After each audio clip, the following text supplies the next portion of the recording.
Friends, welcome to trending சமையல். இப்போ night டின்னருக்கு ஒரு செம சூப்பராக ஒரு ஸ்பெஷலான ஒரு இது பார்க்கலாங்களா? அதாவது செம்ம சூப்பராக அதை பாருங்கள், பன் தோசை செஞ்சுருக்குது. அவ்வளோ சாஃப்டாக இருக்கும் ஃப்ரெண்ட்ஸ். அதாவது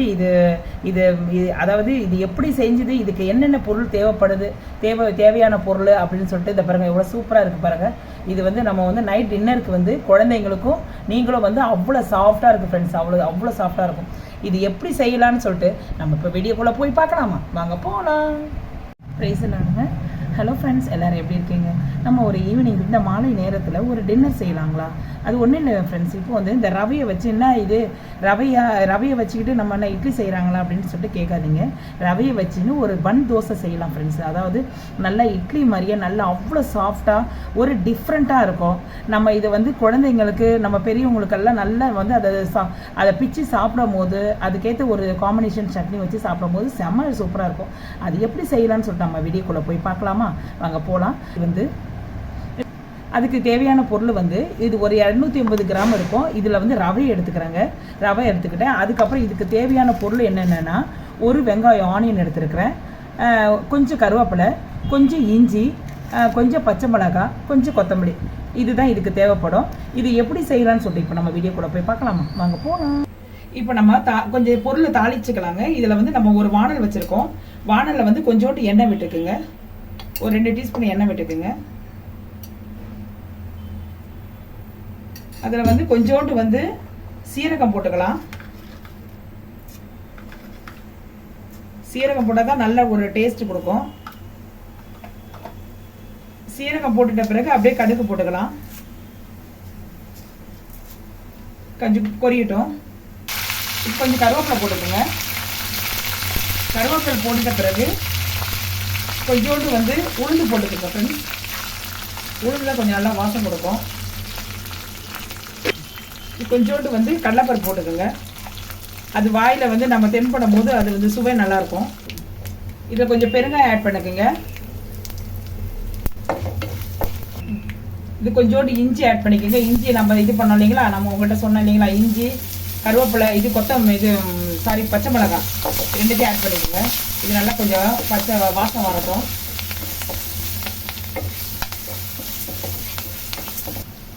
இஞ்சி பச்சை மிளகாலாம் நல்லா வதவிச்சுங்க. நல்லா வாசம் வந்துருச்சு. இதுக்கு நடுவில் நம்ம ஆனியனை போடிக்கலாம். ஆனியன் கொஞ்சம் கண்ணாடி பதமாக தான் போதும். ரொம்ப இது பண்ண வேணாம். ஏன்னா அந்த வாயில் நம்ம சாப்பிடும் போது கிரன்ச்சியாக இருக்கணும். அப்போ தான் கொஞ்சம் நல்லாயிருக்கும், டேஸ்ட் நல்லாயிருக்கும். ரொம்ப வதக்கிச்சுன்னா அது அந்த அளவு டேஸ்ட் நல்லா இருக்காது. கொஞ்சம் ஒரு கண்ணாடி பதமாக தான் போதும். அது வரைக்கும் வதக்கலாம். ஓகேங்க.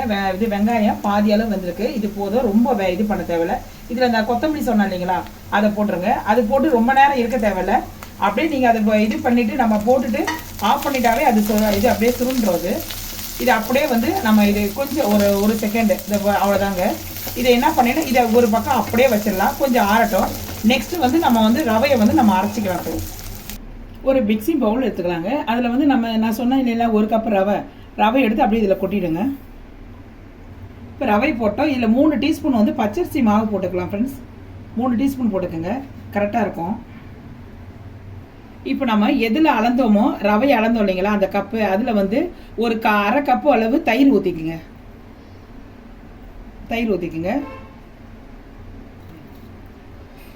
இதுக்கு தேவையான அளவு சால்ட்டு போட்டுக்கோங்க ஃப்ரெண்ட்ஸ். நம்ம தயிர் அளந்தோம் இல்லைங்களா, அந்த தண்ணியை அப்படியே கொஞ்சம் கலக்கி ஊற்றிக்கலாம். ஓகே ஃப்ரெண்ட்ஸ், இப்போ நம்ம ஊற்றிட்டோம். எல்லாமே கலந்து ரெடியாக இருக்குது. இப்போ ஃபைன் பேஸ்ட்டாக நம்ம அரைச்சிடலாம். ஓகேங்க, நம்ம அரைச்சிட்டோம். இந்த பாருங்க நல்லா கொஞ்சம் மையாக இருக்குது. இந்த பாருங்க நல்லா மையாக இருக்குது. நல்லா ஃபைன் பேஸ்ட் ஆச்சு. நொரன்னா இருக்கக்கூடாதுங்க. நல்லா அரைச்சிடும். இதை நம்ம ஒரு பவுலுக்கு ட்ரான்ஸ்ஃபர் பண்ணிக்கலாம்.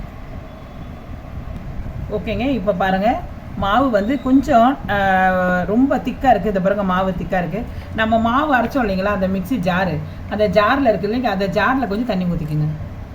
அப்படியே கலக்கிக்குங்க. அதாவது ரொம்ப தண்ணியாகவும் இருக்கக்கூடாது, அதுக்குன்னு ரொம்பவும் திக்காக இருக்கக்கூடாது. இப்போ நான் உங்களுக்கு கலந்துட்டு காட்டுறேன். இப்போ பாருங்கள் இது கரெக்டாக இருக்குது. இந்த பாருங்கள் திக்காக இருக்குது. இதில் நம்ம என்ன பண்ணணும் தெரியுங்களா, இப்போ நம்ம வதக்கி வச்சோம் இல்லைங்களா, அந்த இது வெங்காயம் பச்சை மிளகாய், அந்த இதை அந்த இதை இதில் கொட்டிடுங்க. அந்த கலவையை இதில் கொட்டிடுங்க. அப்படியே சுற்றிடும். சுத்தமாக எடுத்து எல்லாத்தையும் கொட்டிடுங்க. கடலைப்பருப்பு, உளுத்தம்பருப்பு எல்லாமே நம்ம வதக்கணும் இல்லைங்களா, அதை அப்படியே இதில் கொட்டி அப்படியே நமக்கு நம்ம வந்து கிளறி அப்படியே வந்து நம்ம ஒரு 10 நிமிஷம் ஃப்ரெண்ட்ஸ் அப்படியே ஊற விட்டுடலாம். அது செட் ஆகணும். ஏன்னா நம்ம இது ரவை இல்லைங்களா, இப்போ ரவை நம்ம 10 நிமிஷம் ஊறிட்ட பிறகு அது நல்லா செட் ஆகிடும். இன்னமும் இந்த தண்ணியை இழுத்துக்கோ பாருங்களேன், நான் காட்டுறேன் பாருங்கள். அப்படியே இதில் கலக்கி விட்ருங்க. இப்போ நம்ம எல்லாம் கலக்கியாச்சு. இப்போ இந்த மாவை வந்து ஒரு தட்டு போட்டு ஒரு 10 நிமிஷம் அப்படியே நம்ம ஊற விட்டுடலாம் ஃப்ரெண்ட்ஸ். 10 நிமிஷம் கழிச்சு நம்ம பார்க்கலாம். 10 நிமிஷம் ஆயிடுச்சுங்க. இப்போ நம்ம மூடி எடுத்துடலாம். 10 நிமிஷம் ஆயிடுச்சு. இதில் வந்து இருங்க, இதில் வந்து ஒரு 1/2 டீஸ்பூன் வந்து ஆப்ப சோடா மாவு போட்டுக்குங்க. ஏன்னா இது போடணும். போடலைன்னா உங்களுக்கு விருப்பம் இல்லைன்னா நீங்கள் வந்து ஸ்கிப் பண்ணிவிடுங்க. ஏன்னா இது போட்டால் தான் வந்து நல்லா வந்து ஃப்ளஃபினஸ் கிடைக்கும், இல்லைன்னா ஹார்டாக இருக்கும். இதில் கொஞ்சோண்டு வந்து அதுக்கு மட்டும் தண்ணி லைட்டாக ஊற்றிக்குங்க. லைட்டாக ஊற்றி நல்லா கலக்கிக்கிங்க. இந்த பாருங்கள், நல்லா ஊறி இருக்கிறனால நல்லா கொஞ்சம் நல்லா கட்டியாக இருக்குது பாருங்கள், உங்களுக்கே தெரியும். ஃபஸ்ட்டு கொஞ்சம் தண்ணியாக இருந்தது, இப்போ நல்லா கொஞ்சம் ஊறிட்டனால கொஞ்சம் செட் ஆகிருக்கு. இந்த பாருங்கள், அப்படியே இதை பாருங்கள், நல்லா இது நின்று மாவு விழுது பாருங்கள். இதில் வந்து நல்லா கொஞ்சம் ஆப்பு சோடா போட்டேன்னா உங்களுக்கு வந்து சூப்பராக நல்லா கொஞ்சம் உப்பி வரும். அதுதான் நான் அதுக்கு தான் போடுறது. இல்லைன்னா கொஞ்சம் ஹார்டாக இருக்கும். நீங்கள் போட விருப்பம் இல்லைன்னா விட்டுருங்க, கொஞ்சம் ஹார்டாக இருக்கும், வேறு ஒன்றும் இல்லை. இப்போ நம்ம அப்படியே வந்து நம்ம எப்படி சுடலான்னு உங்கள்கிட்ட காட்டுறேன். பன் தோசை எப்படி சுடலான்னு நான் காட்டுறேன். இப்போ உங்கள்கிட்ட நான்ஸ்டிக் பேன் எடுத்துக்கோங்க. பேனுனா ஒரு கடாய் வந்து குழி கடாயாக இருந்தால் நல்லாயிருக்கும்.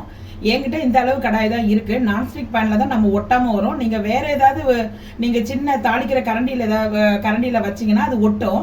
இப்போ நான்ஸ்டிக் பேன்னா ஒட்டாமல் வரும். அதனால் வந்து என்கிட்ட வந்து தாளிக்கிற கரண்டி இல்லை, நான் இந்த சேம் கடாய் தான் வச்சுருக்கிறேன். இதில் நான் வந்து நடுவில் மட்டும் அப்படியே கொஞ்சம் லைட்டாக ஊற்றிக்குங்க.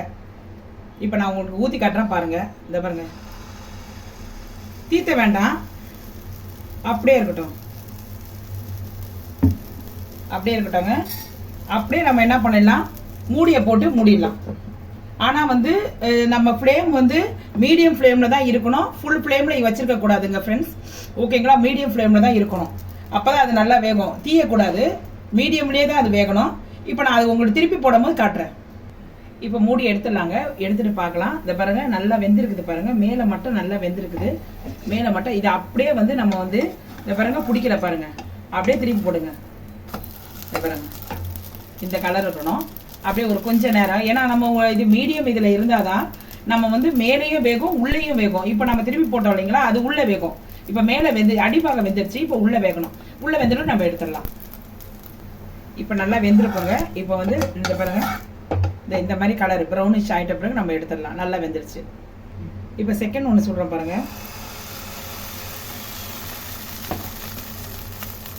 இப்போ அப்படியே என்ன பண்ணணும், அப்படியே கொஞ்சம் வேகட்டும். அப்படியே கொஞ்சம் எண்ணெயெல்லாம் கொஞ்சம் அப்படியே தாராளமாக விடுங்க.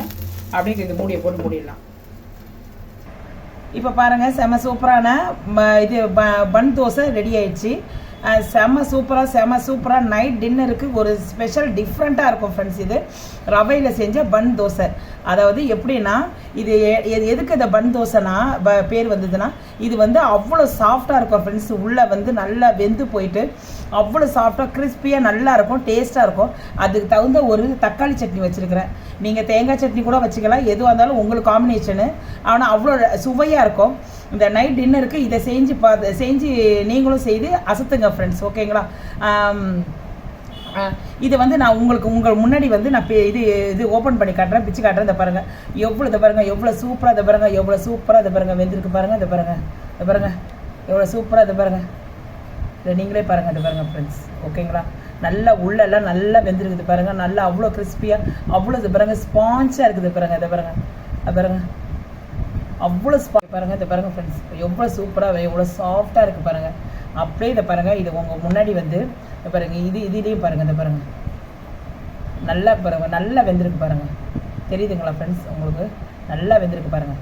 அப்படியே வந்து இது அப்படியே இது பாருங்கள், அப்படியே இது பாருங்கள், அவ்வளோ ஸ்பான்ஸாக இருக்குது, அவ்வளோ இதாக இருக்குது, சாஃப்டாக இருக்குது ஃப்ரெண்ட்ஸ். அதுக்காக தான் பன் தோசை. இதுக்கு தான் பன் தோசைன்னு வந்தது. அப்படியே இதை பாருங்கள், இதை தொட்டு அப்படியே இந்த தக்காளி சட்னி தொட்டு சாப்பிட அவ்வளோ அல்டிமேட்டாக இருக்கும் ஃப்ரெண்ட்ஸ். நீங்களும் சாப்பிடுங்க. இந்த வீடியோ உங்களுக்கு பிடிச்சிருந்தா இந்த இது ட்ரெண்டிங் சமையலுக்கு சப்ஸ்கிரைப் பண்ணுங்கள் ஃப்ரெண்ட்ஸ். உங்களுக்கு பிடிச்சிருந்தா இதே நீங்கள் செய்து பார்த்துட்டு உங்களுக்கு பிடிச்சவங்களுக்கு ஷேர் பண்ணி விடுங்க. ஓகே தென் பாய்.